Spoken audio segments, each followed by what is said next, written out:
Guys আসসালামু আলাইকুম। আজকে এই যে ডিম রান্না করব। ডিমটা আমি আগে থেকে ভেজে নিচ্ছি সিদ্ধ করে।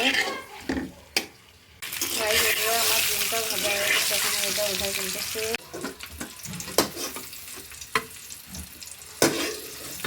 এই আমার ডিমগুলো উঠানো হয়ে গেল। সরিষার তেল দিয়ে রান্না করছি গাইস।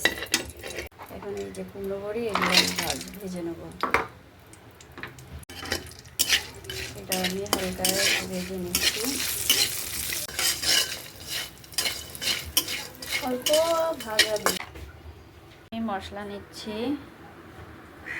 এখানে আমি মশলা পেঁয়াজটা জাস্ট থেতো করে নিয়েছি, জিরে বাটা, ধনে, শুকনো ঝাল আর রসুন আর এই গোল মরিচ আর দিয়ে আজকে ডিম রান্না করব। আমি সরিষার তেল দিয়ে রান্না করব গাইস। দেখুন তো অল্প তেল দিয়েছি, আর সরিষার তেল কিন্তু বেশি লাগে না। এর সাথে আমি এই মশলাটা দিয়ে দেবো। মশলা দিয়ে মশলাটা ভুনে নেব।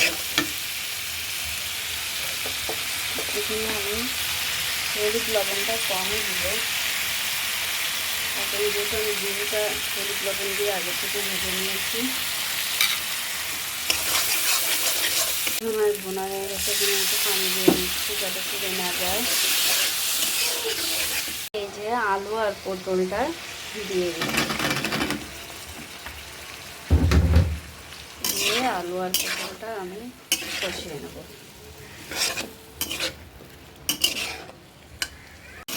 এই আলু আর পটলটা আমি কষাই নিচ্ছি গাইস। দেখুন সরিষার তেল দিয়ে আসছে ডিম রান্না, এই একটা স্বাদের তরকারিতে আমি ডিমটাও দিয়ে দিলাম। দিয়ে এখন আমি আরেকটু কষাই নেব।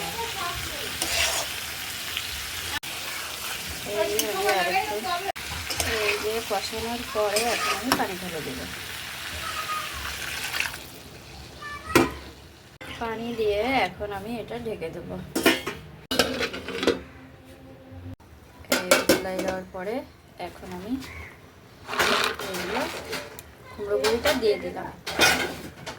আমি এটা নাড়াচাড়া করে দিলাম, লবণ দিয়ে দিলাম। এখানে আমি অল্প একটু চিনি দিয়ে দিচ্ছি।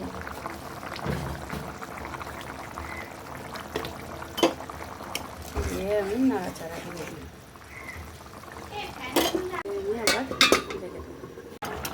গাইস এই দেখুন আমার রান্না হয়ে গেছে। ডিম দিয়ে, আলু দিয়ে, পটল দিয়ে সরিষার তেলের রান্না গাইস। দিলাম একটু তেল ফুটুক। এই যে গাইস আমার রান্না হয়ে গেছে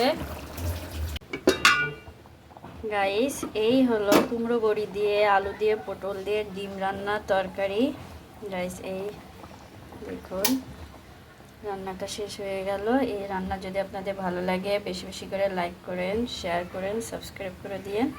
ধন্যবাদ সবাইকে।